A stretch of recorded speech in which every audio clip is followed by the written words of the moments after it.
Hello, and welcome back to another episode of the Critical Fools podcast. This is episode number 69, and this week we are reviewing Whatever Happened to Baby Jane. So, this is our first episode back in a little while, so apologies if we're a little rusty, but we'll get back into the flow of this pretty quickly. Anyway, so this movie, Whatever Happened to Baby Jane, was directed by Robert Aldrich. This is a pretty old movie for relative to the types of movies we typically review. This is from 1962, but it's a pretty classic film with Betty Davis and Joanne Crawford. And yeah, I happened to come across this based on reviews for another show that both Chris and I watch. And so I was pretty excited to kind of review this film. So I just kind of want to get your initial thoughts, Chris. What do you think? I mean, at a high level, I would say that the film was definitely obviously different stylistically than we've reviewed before. And actually, I don't watch too many films from the 1960s, so that was also kind of like a different. I don't want to say jarring, but more of just a change of pace.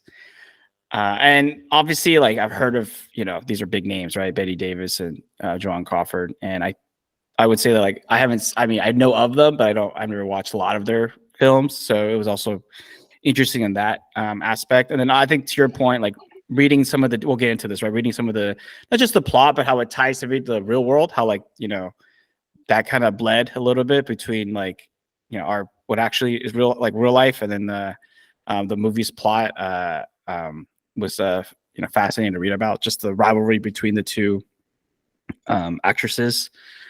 And I think we're going to jump into it, but it's interesting how on screen, at least, they made it seem so seamless. You wouldn't, I wouldn't have known without reading some of the backstory that there was such, tension. But I don't know. Is there any aspect you want to jump into, or? Well, just something that I wanted to share because I found this kind of funny, but it just goes to show that how different or how much the times have changed. But apparently, when this film was initially released back in '62, right? Apparently, it was so controversial, some of the themes and topics in this film, that in the UK they gave it a rated X, which is crazy to think about because this they really don't. They kind of insinuate violence, but they don't really show it on screen and some of the other more controversial topics. But it's just funny that even the thought or mentioning of some of these plot points was so controversial that the UK decided to give it such a harsh rating at that point, which goes to show how much the times have changed in about 60 years. So I just thought that was a little funny. But go ahead. Yeah, no, I think on that point, right? I can see it from a different perspective, right? This is still a time period where mental more health, conservative, and specifically women's mental health, is viewed in a certain way. And this film kind of pushes the boundaries in that domain for its time period. It's probably why it still gets a lot of recognition, other than the star power. Because I know when you pitched me the film, well, we can get into that. I guess from my perspective, one thing that surprised me was it wasn't as scary as I think maybe I think the perception of the time it was. But I think it speaks to your point about how times have changed. Yeah, but I guess to the point, and then we'll get more into the plot. But the reason I kind of picked this film is we were both big fans of the show Atlanta, and in season 2, there's a character by Teddy Perkins who really drew a lot of I think a lot of the inspiration for that character and that episode specifically was really influenced by this. And it just goes to show how ahead of this time this film kind of was, especially with some of the plot twists that we encounter. But yeah, I thought the acting was really good, and you're very right. I didn't know that much about the rivalry from the 30s, 40s, and 50s between these two actresses, because they really played off each other very well in terms of the energy and how they looked on screen. So I thought they did a fantastic job, and apparently it really started to revive their careers and relevancy within Hollywood at that time. I could see why they're both phenomenal actresses. But yeah, to your point, and you're definitely right. Especially in that era, in the 40s, 50s, 60s, 70s onward, right? A lot of mental health, especially in the U.S., was not just the U.S. but pretty much everywhere, was really taboo. And I know Mad Men, the show, also really touched upon that, where if you're going to therapy, people thought like something was really wrong with you, right? Like you were basically like you were in the loony bin, and people just didn't want to be associated with having anything that was not considered normal, especially within by society standards. So I could see why there was such probably a strong reaction at the times to this film, where they're talking about someone who's kind of suffering from a little bit of psychosis and other mental health aspects. But yeah, did you want to touch on anything specifically? No, I'm actually curious to get into like maybe the beginning, like where baby Jane is like, it's so obviously to give some background, right? Like the story starts with an introduction to both of the sisters, right? One, this is when they're young, right? Children. Baby Jane is like this this child star, right? Obviously a different time, because the performance she gave, I was like, okay, I can see why it was popular then, but I don't think I'll be watching that. Like I was like, No. in this era. And the other sister, name's escaping me. Blanche, who is like right at this time, let's just say the forgotten child, right? The one that's not the star, right? Mm-hmm. Like the apple of the dad's eyes is obviously his Jane. superstar child. And there's an interesting early scene. I want to say it has to do with like was it ice cream or a doll or something, right? That they fought over. Ice cream, I believe. It was ice cream, right? Yeah. And I think this is there to I think willing to get into this because I think this is still relevant to today, actually. How child stars are exploited, and how they grow up to be in many ways dysfunctional adults, unfortunately, and it takes them a while, if even that. But I think if we're looking at good outcomes, it does take them a while to like get out of that, either by removing themselves from their careers, like the acting careers, or somehow getting over that slump, right? Because it's often the transition between child actor to, let's say, adult actor is not as seamless, which is actually highlighted here as well through Baby Jane, actually, right? The roles reverse, right? Blanche becomes like a adult the star, bigger star, and she's totally faded because she couldn't obviously evolve into that, and descends into alcoholism. But obviously, picking your brain on the modern context, you can think of the Home Alone actor, right? Macaulay Culkin. Yeah, and what's interesting is that his brother now is a very well-known, actor on Succession, and he's still on the, that's right. He's on the, that's like I say, there's great parallels to this. Actually, I think this is a very Hollywood movie. I had to emphasize that because when I watched it, I was thinking like this is like one of those movies I always say that like it's made for it's like by Hollywood for Hollywood in some ways, because or just more giving an insight into Hollywood. Yes, and so you have that example, much like BoJack, but anyway. Yeah, that's the next level. Anyway, I mean, hard to get into that, but that's next level. But and then you also have you could also look from a different perspective, like the Disney Channel, the Hannah Montana series. That's what Miley Cyrus. Like, you see a lot of these archetypes. Obviously, they evolve in different ways because they're all different people. But I think it was fascinating for me to see how like it was portrayed in this film and how like it clicked in my mind. Like, oh wow, this is something that we still see today, right? Like, parents still do this.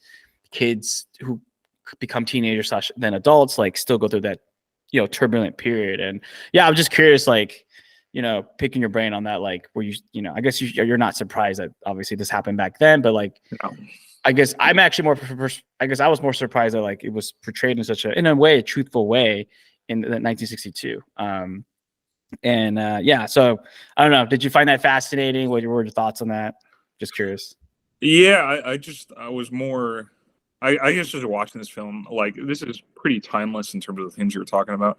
Because I was more impressed by how I guess daring it was for the time. I know we talked about that in many ways, especially given some of the reaction. Right, it's considered a cult classic, very influential film. But I imagine when this released, it was even pitching this was probably pretty controversial to whatever investors were actually funding this film, right? And yeah, you're right. There's so many actors and actresses who are child stars, including, like, say, Shia LaBeouf, who really had a tough time going at it. And they made the transition, but they were really scarred by some of the experiences as child actors and actresses. But yeah, I imagine it's just really interesting seeing baby Jane, right? Because she's told she's like the greatest thing, and it just gets into her head that she's like it by her father and everyone else, because she even has dolls made after her and her performances, right? But then I always love that, like every time she's like, "Oh, I'm baby Jane." She's always living in the past and the kind of glory days. I think a lot of people do that today, right? And they probably always have done that in any period that people were sort of big stars. So it was interesting seeing that, and it just kind of made me laugh, especially at one point when Baby Jane ends up going to the ad agency, and she's like, "Oh, you might remember me. I'm Baby Jane," and then she leaves, and one of the other dudes just turns and he's like, "Who in the heck is Baby Jane?" And it just kind of cracked me up because, like, yeah, some people always cling on to their 15 minutes of fame. But Yeah. yeah, I don't know. So yeah, it was just really interesting with a lot of the topics that this film really touched upon. But yeah, is there anything else you wanted to jump into next, or was really anxious to get into? Um, no, on this topic, I think we're good. I guess like now we got to segue into like I guess the one of the early pivotal scenes, right, with the car accident, as Mhm. well as transition to like how that was set up. That was really good. Because like you're left with one impression and it teases you another way later on. But before we get into that, I guess like before we segue, like what ends up happening in the movie is there is this, let's call it ambiguous scene where there is a car accident where both Baby Jane and Blanche are implicated. And we'll get into what's revealed later. But for now, to do the setup, Blanche ends up, paralyzed and therefore is basically home Dependent on her sister. home restricted, and also her career is pretty much over, right? Like it ended. Especially this is a time period where actually that's probably still timeless as well. I don't see many star actors who are disabled on TV or in movies, right? So that's actually something that's probably still going on, unfortunately, even though their stories and their talents are probably still, could arguably, there's probably been really good people, but they just, you need the platform, right? Mm-hmm. So that was something that came to mind when I watched that actually a little bit. But yeah, so now, like you said, let's get into it. Like now we have a time forward. Blanche is in a wheelchair. She needs her sister's help, and there's also another person. I think there's a maid, right, who also helps Blanche out a lot, and who she'll become important as well. I forgot the name, but I can look it up in a sec. And but yeah, I guess like those. Okay, so after we transition to that, I'm curious. Like, okay, how did you? Like, what was your opinion and your analysis of that early? That let's say that middle part of the movie, we're getting that dynamic now between, because in some ways the power has shifted again, right? Like, okay, Blanche was on top, but now, even though she has the more recognition, the quote unquote better career, she can't do things now that her sister can do, and she is dependent, like you were saying. That codependent, dependent relationship. Curious to get your mind, because I know that that's an archetype that we've seen even in everyday life. Sure. Yeah. Just just for context, by the way, the maid's name is Elvira. So just if you want to reference her going forward. Thank you. Yeah, it was just interesting because it's funny, right? So Jane's the child star at the beginning, then Blanche becomes the star later on, and the roles reversed, right? And you can just sense, like, I think it was Betty Davis. You could just see the bitterness, and the way she just portrayed some of the vindictive nature of her character was just so good on screen.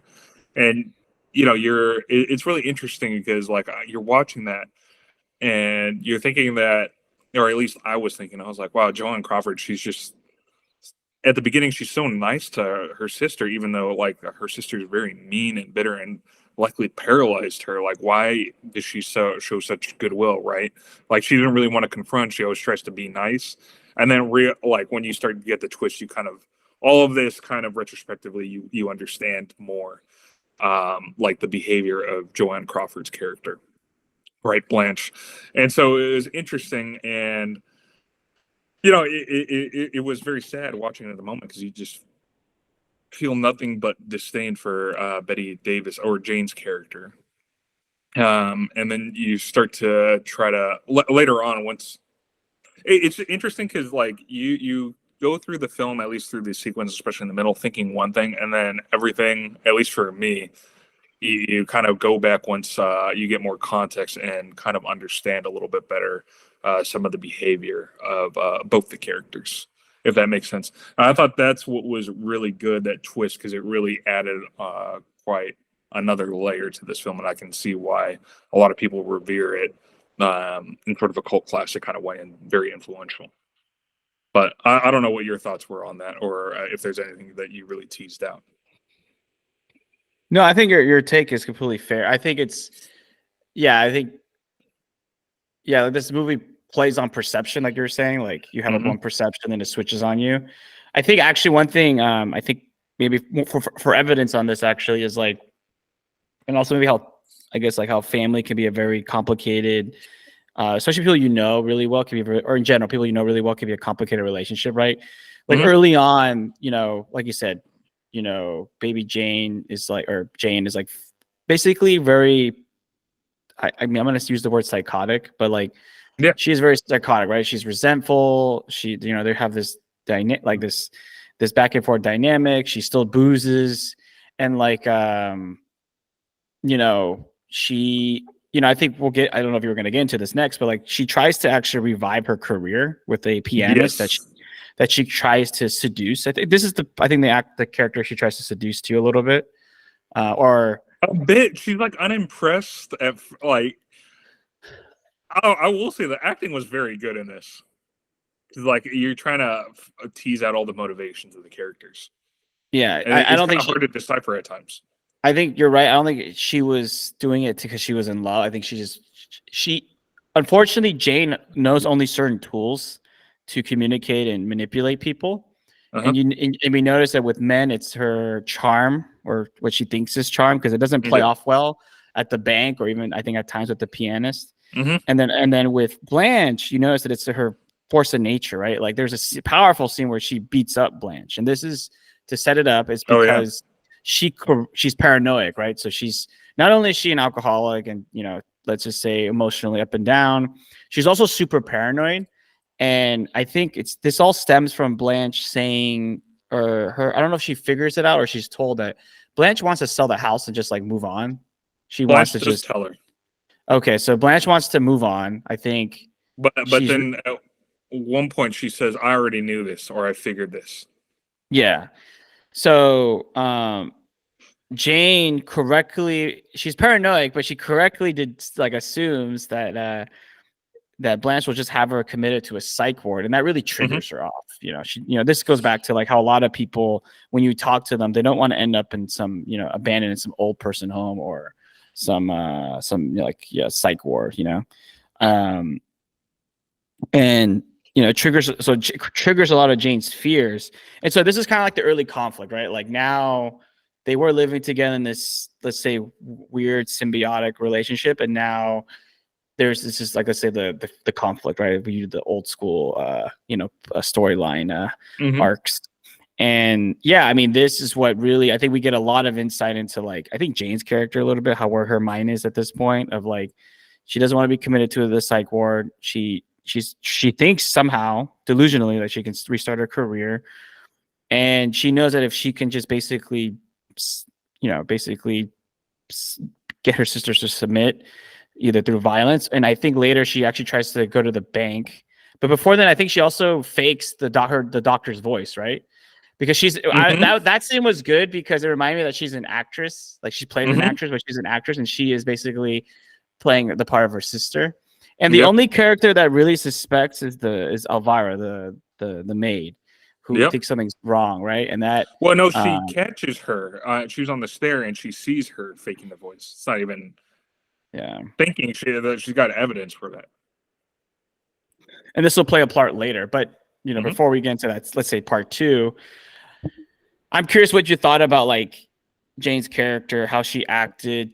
Now that obviously you have the full picture, do you feel like, because at the end of the movie, I want to ask you this question, but the during this part, like what is your perception of the two sisters, and like how did you feel emotionally about how Jane was acting and how Blanche was acting, and Yeah, and well, yeah, at one point you're tied, like, and I think that's what I was getting at, right? You feel bad for Blanche because you feel like she's just the abused and the victim, and and Jane is just this narcissistic, very vindictive and bitter character, right? And she is, but you get more context, and then you're kind of torn as to like what really happened or what went on, and did certain people's actions drive the mental state of other people's, right? At least that's how that's why I was like, oh, this film is interesting because it makes you think a little bit more with that. But I will. I mean, the acting was phenomenal. I didn't obviously like. I don't know how you could say you liked Jane's character because she's just this kind of delusional, egotistical person, and you wonder, is that just because of her childhood, right? Her upbringing as a child star, or was it a bit driven by also the guilt that she's felt all those years, and the resentment from her sister? But then you add more context that I think some of that guilt that her sister really implicated onto her really drove her a bit insane too. And you wonder if had she turned out that way if she didn't have that guilt. that's true. You do wonder that, but we'll never. Yeah, it's interesting, right? Yeah, I think, yeah, it is interesting because like you don't know that maybe fully that answer, but also to your point, like I think it To me, she was a very psychotic character. She went borderline, like, fully insane, and you wonder, like, was that insane driven partially, completely, or not at all by the guilt that she had, that she thought that she paralyzed her sister and just kind of blacked out on that memory. Yeah, I mean it's something that I think you always say that like because people are complicated, right? And like Uh, we just don't know like how much of what percentage, but like it's all a factor, it seems, right? So we'll get into that, but yeah, I think or this part of the movie does a. Yeah, I give credit to the writing and the directing because it pushes you to have certain assumptions, and then you yeah, then leave the it movie thinking completely like destroys those assumptions. it wasn't so black and white, and it's Yeah, like okay, it leaves you a little bit to ponder. yeah. So Which yeah, I don't think a lot of films did in this era, which is why it was so, like I've said, influential. yeah, no, I agree. Yeah, it's just something I I wanted mean, to pick you up gotta on. admit, this was a bold kind of script to plot in this very conservative era. Yeah, I definitely do agree on that front. Yeah, because it's 62. I mean, this is the 50s is the traditional, a lot of people like to say, let's go back to the 50s. And I don't think they know what that, I mean, I think they do know what that means sometimes when they say that, but I don't know if Yeah, they you're mean, talking McCarthy era. yeah. I don't know if you want to go to that era. But yeah, that was just wanting to bring that in because it's going to set us up for like the final stretch here, right? When let's say the plot moves a bit quicker, where Hmm. because I will say this, I think the first part of the movie, I didn't think it was kind of like a little slow paced. I think Yeah. by design, and then once we get to like the Jane just going full mental breakdown, in my opinion, it gets really intense because, as you know, she's figured out kind of like the plan, Blanche's Yeah. plan, and now she's basically she's in a way you could argue, well, not argue, it's probably the right definition. She's kidnapped her sister, right? She's Yeah. deprived. She's not feeding her. She's not feeding her. She's psychologically torturing her. Yeah, she's Because torturing her. she did the rat scene. I was just like, oh man. Yeah, she's psychologically torturing her. She's basically a prisoner in her own home. And Hmm. because she's such a good actress, she's just telling other people who check in that she's just ill and unavailable, Hmm. She And doesn't want to see you.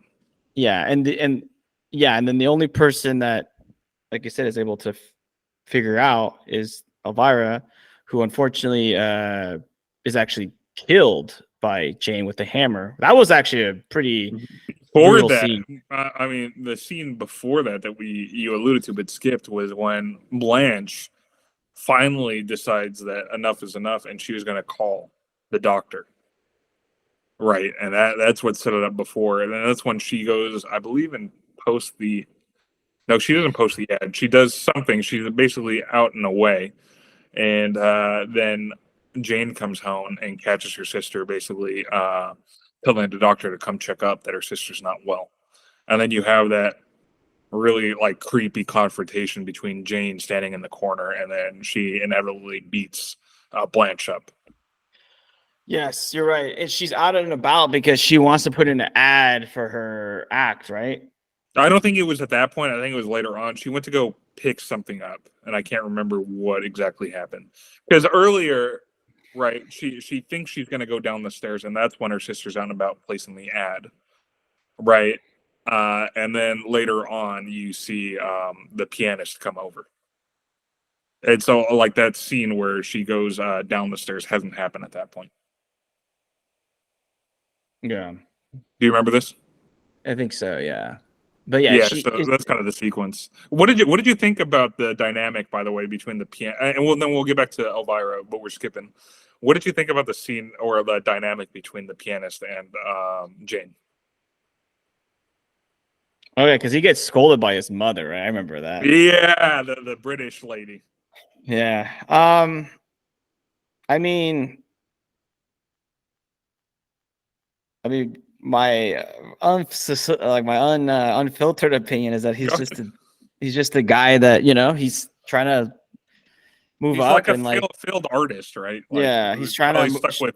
Go ahead. yeah. I was gonna say that exactly that like he's just trying to like move up where he can like in the art world. And look, we know how men are. I'm gonna speak frankly here that like because I've seen it so many times. Not that I'm like that, but other people are. Mhm. Just to clarify for the record. But guys, if they see they see a girl that looks somewhat attractive, everybody's got different tastes, but if somewhat attractive, they're just, their brain's gonna function a different way. And I think that also played a factor too. Yeah, but his character is also interesting because he's just completely emasculated by his mom. Yeah. And that's why maybe he would be attracted to something because Jane was pushy. Yeah. Yeah. So, I But mean, then, was he attracted? But he could also see right through her in many ways. yeah, because he knows the archetype. So, Yeah, because he like looks and then he saw the act and he's like, you could tell you're thinking like, what the heck? This isn't gonna go anywhere. But he's yeah, like, I'm gonna get paid, so whatever. yeah, I'm getting paid and maybe I get lucky too. I mean, that's his character was very like straightforward. I'll say that there was not much nuance there. And then he gets stood up later. Yeah. Well, that's how it works, dude. Yeah. He got stood up because Jane has to take care of the body of Elvira. Yeah. That's right. Yeah. Because and this is also timeless, sometimes the priority for a woman shifts, depending on her local her immediate circumstance, By the way, I was dying too with the archetype of the nosy neighbor. Oh yeah, well, that happens all the time, And Jane's always like, mind your own business. Yeah. So what's going on? Why am I hearing things? I saw blah blah blah. Mind your own business. Yeah, well, maybe the neighbor should have been more noisy, dude. It should have. Yeah, but yeah, so you're right. Yeah, his character was. I actually am curious. Like his character was important in the sense that maybe it's able to show us another view into Jane, but honestly, his character was so vanilla that I like you said, like I can see why I could forget about it. Yeah. In many ways, it was like kind of to try to help move the plot along. Yeah. Yeah. Right. He didn't add a ton more to this film, I would say. Yeah, I agree. But yeah, his character was important. So yeah, you have the scene where you alluded to where Elvira barges her way in and sees Jane. She's basically tied up and being tortured because you could tell that that Jane was trying to basically kill off Blanche. Or I'm not even sure. Like you could tell that I'm sorry, that Jane hadn't really thought through the whole plot of like how she wanted to basically murder her sister, right? Because there were so many plot holes in many ways. But at the same time, like not at the same time, but and more to the point is there are certain things that happen with Elvira being nosy, going um into the house and seeing Blanche tied up in that way, that she barged her way in, sees Blanche in the terrible state, and then Jane decides to take, what was it, a hammer or some kind of weapon, and It was a just hammer. It was a hammer. yeah, bludgeon her to death. Yeah. And you just see kind of the scene of Jane holding the hammer, but you don't see anything else after that. Just goes to showing the times and that the era of this film, that you can insinuate what happened, but they're not going to actually show it on screen. Yeah. Different time. They couldn't like get away so much. Different time. Yeah, I think in Psycho, if I recall, like it's kind of the same thing where you see Norman Bates. I don't know if they actually show some of the murders like on screen, but they insinuate like him with the knife. But and that was kind of the era of the 60s. Yeah. Oh yeah, the original. Yeah, I was Yeah, thinking the original. We're talking to the originals back when they were back when you couldn't fully show certain things on screen. Yeah, there was no taste for it in the public. So no, not at all. But yeah, anyway, I really liked Elvira's character because she was just the hardworking maid who really cared for and looked after Blanche, and it was sad to see her done in that way. Yeah, no, it was that was the one murder, and it was like, that's rough. Yeah, the one character. It was like brutal too. I was like, man. But to your point about she didn't think it through. I mean, when we get to her escape plan, I was just like, yeah, that was never good. I was like, but she was that doesn't even work in the movies. No. It doesn't even work in the movies. She just wanted to go to the beach. Yeah. No, she had like lost her mind towards the end. Yeah. Oh yeah, absolutely. And so basically the only other major plot point that happens is that Vanilla character, the pianist, ends up after he gets stood up by Jane, he gets completely sloshed, basically like blacked out, and he's waiting in front of the house, and then the police knock on the door, and they're like, oh, this guy was basically just drunk and disorderly on your lawn. Do you know him? And she's like, yes, and she lets him in, and he hears a noise upstairs and sees Blanche. And then he runs out and realizes how insane this lady is, and goes to call the cops. And Jane, freaking out, and realizes, we need to leave. And she gathers up her sister, and they head to the beach. Yep. Where she gets ice cream, but we'll get into that last scene. But yeah, anyway, no, go ahead. You could set this part up. I guess, they go to the beach. She's driving. Even though I think, is it mentioned earlier that she doesn't even have a license anymore? I don't know. And even if it is, it's not really relevant. All right.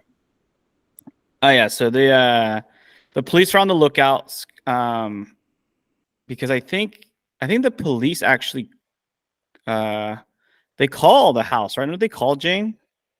Well, they called Jane because what ended up happening earlier was that basically Elvira, the maid's cousin, reported her missing, and one of the last places that they'd seen was, obviously she worked there. Exactly. So she starts putting it together with the pianist. This is all unraveling now. Yeah. So she puts her sister in the car, who can't even move and looks like she hasn't drank and eaten in like days, forever. And she drives, and then you're right. They go to the beach. Yeah, she's fastened by the beach. I feel like it ties in with something earlier, right? I think she says it somewhere earlier in the movie, like she likes going to the beach, but I can't remember. Yeah, it was something with her dad. Yeah. Like, Daddy used to always love taking me to the beach, or something like that. And then they actually get to the beach, and this is where the big contextual switch, not contextual, I don't want to say even plot twist. Plot reveal, where twist. That like the reason she was never angry with Jane is because Blanche is the one that tried to basically kill her sister, because she felt insulted by running over. Yeah, on a dinner party, because she was drunk making comments, and she was fed up. But then like the accident actually caused her to basically break her spine. And then what she did, because she's, you know, meticulous this way, she gets out of the car and makes it look like that Jane was the one that drunkenly got them both in a terrible accident. Mm-hmm. You know, Jane, she's in a weird spot with her mind, and I think one of her key lines is like, you know, this whole time we could have been friends, which Mm-hmm. we'll get into that because I'm not so sure on that front. Mm-hmm. And I feel like maybe you can correct me, but this is the part where she says she's gonna get them ice cream, right? Yeah. It's also, I don't think it's really like what's the term? Like heart, not like, because I can't remember. Is Jane just passed? Not Jane. Blanche passed out on the beach, or is she gonna die on the beach? Like that was something that I was gonna probably be close. Well, she's close to death, but she might be revived. Who knows? Yeah, that's something that's left unknown. I was actually gonna Mm-hmm. pick your brain on that. What did you think on that front? So she's trying to get ice cream, but then obviously people start recognizing her because she draws the crowd, right? Yeah. And well, before she draws the crowd, the police go talk to her, and then they all realize, oh, that's Jane, her. the one. Yeah, and she starts running, and then she starts dancing while. Like, well, no, she realizes the crowd, and in her state of mind, she's like, oh, they're here to see me because I'm baby Jane. But in reality, they're there because she's a wanted criminal. Yeah, and that's where it kind of cuts. Well, it cuts to the police running over to Blanche because they're asking her, where's your sister? And then they see her on the beach as the crowd's gathering around, and then Blanche is just there playing. So they run over, and then Jane's just dancing around the crowd, and the crowd's wondering what the heck is going on. Yeah, pretty much, and it just goes to black. Yeah, but I know before then it's the ice cream, which ties to the beginning, where the dad, they both wanted ice cream and stuff. Mm-hmm. And I mean, that's kind of where it goes to black. I would say like the ending is kind of as expected. I mean, it would have been disingenuous to think that Jane was going to get away with it. But what's interesting to me when I finished the movie, and I'll let you speak after, is that Jane in the end is going to end up in the psych ward. Blanche, who knows if she died or not. But if she died, okay, it's over. But if she doesn't die and somehow recovers, then she in a sense. What my point is that in a sense, if we assume, let's say we make one assumption that Blanche survives, the circle, like what's the term I'm looking for?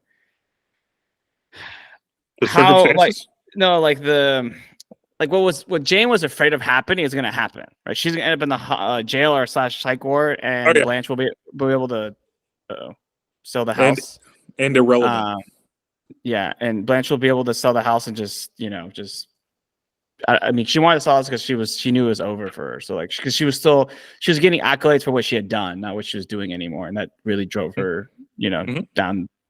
What was the term? Like, really, just was a scorn on her side. So, but yeah, I guess I don't know. Like, I was curious about your opinion. Do you think she because it was kind of iffy there. Like, I don't know if maybe she did pass away on that beach. So I was just curious to pick your brain on that, and also like the ending in general. Yeah, I don't really know. I think the ending was just a culmination of Jane's mental state at that point. And even though I think it was funny because I think the guilt had driven her insane, had driven Jane insane. And the guilt, basically the guilt that Jane thought that she had paralyzed her sister. And then the guilt of the lie from I guess metaphorically, the guilt of the lie from Blanche was basically like driving her to death, or at least crippling her spirit. Is, I guess, how I would interpret that. Because they were both feeling guilt, but for different reasons, and it affected them in different ways. Yeah, it did. Yeah, that's kind of how I took it. And the end was just a culmination of the guilt that I think both characters were feeling. Yeah, both characters are very miserable people, actually, if you think about it. Yeah, very much so. I don't know. Did you see it in any way, or did you want to talk about the ice cream in a certain, or like as a metaphor? No, the ice cream was a good metaphor. I did like it because I think I forgot in the early part of the movie, does Jane get the ice cream, or do they both like? I think they do, or the dad's gonna go get, or no, she says, "I want ice cream. I want it now." Remember, she has like a tantrum. Yeah. That's I believe what happens. Yeah. I think how it kind of all ties is that neither sister gets what they really want in the end. Mm-hmm. Because like I know you posed the question earlier about like would Jane have been different when she's guilty, but I think Jane was when her career didn't pick up. Go back to what I said earlier about the childhood actors. Right? When her career didn't pick up, More what I was saying by that was, would she have gone fully psychotic? I don't think she would have. I think she still would have been a narcissistic, bitter person. that's a fair take. But I think they were doomed, or at least Jane was doomed the moment like many child actors. I guess my point is that she was doomed from the moment that her career and her maturation didn't go well post her childhood stardom. Sure. And like Blanche was able to have that, even though she had other issues and have a career. But what undid her was how deep down, and I think Jane actually mentions this part of the movie, how like the dad preferred her. And I think that always was like a knife in the heart, you know? So of Blanche. Yeah, Blanche. Yeah. And I think they were both like in many ways, when I reflected on the movie, I was thinking like in many ways I was not unsurprised they ended up in where they were. Yeah, both. Yeah. So that was my take, my analysis in the end. But go ahead. I don't disagree with that. Nah, I mean, I have nothing really more to add to that point. So anyway, we pretty much reviewed the film. Do you want to get into final ratings? I'll let you go first. Yeah, so for this bold, innovative film, Chris gives it a low 5. No, not that bad. I'm gonna give it a 7 out of 10. It's a solid watch. 10. Solid watch. Definitely something that you can recommend to people who are interested in the time period, who are interested in mental health, who are interested in like sisters dynamics. It's, I would say, something that I wouldn't be surprised if you told me it's watched as part of a woman's film curriculum. What do you mean? I think this is typically like recommended even in like classic film cinema. Okay, those are the two categories, because I know it passes the Bechtel test, so that's always important to highlight. So what's the Bechtel test? I'll let you look it up, but okay, I'll tell you. No, now. It's basically a test that was done by, I think, some academic intellectual that was like, does a movie pass the test? Is when two or more female characters have conversations that don't revolve around men, and this one passes it because they don't talk about men. I mean, it's supposed to be about a dynamic between two sisters. Yeah, so just letting you know that that's a test out there that you should research and learn about. Okay, so Annihilation also passed that test. Hey, it's a good movie, a lot of rom-coms fail that test, as you can imagine. No, rom-coms are a totally different. Whatever. I'm not even gonna get into this. Hey, anyway, okay. Go ahead and finish your rating. So 7 out of 10. 7 out of 10. Yeah, there we go. Okay. I mean, yeah, I give this film an 8.5 out of 10. I thought that the plot twist I didn't quite see coming, and that really, I like when films kind of give you, like, you're watching a film in one way and it's kind of leading you in this way, and then it pulls you in a different direction and makes you sort of rethink what you had previously been watching and gives you new context. I thought this film did a really good job of that. I thought the actresses were phenomenal, especially Baby Jane's character. She really played someone who is so bitter, a former child actor, egotistical, and vindictive in such a great way. I think better than a lot of actors and actresses could today. I thought the tone of the just for my liking, and that's probably just a product of where we're at, it's just the pacing was a bit slow, and I thought Elvira was a crucial character and she was good. Like, I could empathize. I just really didn't like the pianist character a whole lot. I forgot about him. So credit for bringing him up. That's how irrelevant he was. he wasn't very relevant. He didn't add a whole lot, and it was more like his character just felt like a movement of the plot point. I think for a couple of those reasons, that's why I couldn't score the film higher. Granted, this was a really good film, and I would recommend it to a lot of people, especially just given how influential this film really was in many ways to cinema in the decades that followed. So yeah, those are kind of my ratings. But yeah, I think that's it. Do you have anything else to add? No, I'm excited for our future films. I haven't picked it yet, but I'll let you know. But yeah, thanks for tuning in. This was episode 69. Very relevant number. Okay. Wow, you are such a child in many ways. I'm never gonna change, dude. Anyways, we're I gonna... wonder what your introduction is going to be for 420. If it's my pick, it's gonna have to be interesting, dude. But that's a long way to go. We're gonna be reviewing something like Friday. Yeah, that's a long way to go though. But yeah, thanks for tuning in. I actually was reviewing the stats. We can keep this in the recording. I was reviewing the stats recently. Yeah, I've been surprised how like certain movies have popped while we were in a little hiatus, and I don't know why. Maybe it's geopolitics or just how we're coming up in the search algorithms. But it's been very interesting that there is I don't think it's a consistent audience, but we seem to have here and there bursts of audience. So that's interesting. But yeah, I would say, thank you for tuning in. We're going to have another episode next week. We'll do a new film, and we're hoping to keep this up a little more consistently. And yeah, if you like and subscribe, we'd really appreciate it. And any movie recommendations, please leave in a comment.